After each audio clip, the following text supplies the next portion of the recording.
Dalagita, agaw buhay matapos tamaan ng ligaw na bala sa ulo sa Malabon. Bilang ng mga nabiktima ng paputok, mas kakaunti raw ngayong taon. Halos 100 bahay sa Mandaue City nilamon ng apoy sa pagpasok ng bagong taon.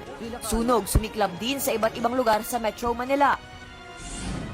At silipin kung paano sinalubong ng mga sikat ang 2017. Abangan yan mamaya sa 24 Oras Weekend.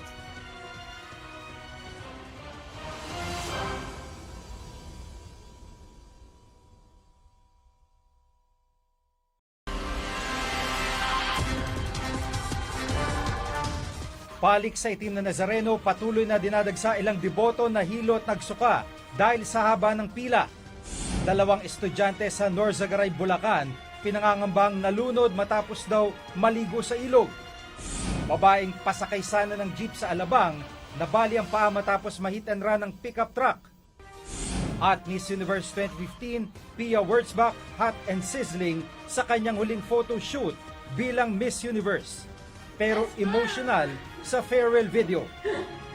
I'm going to miss going to the office.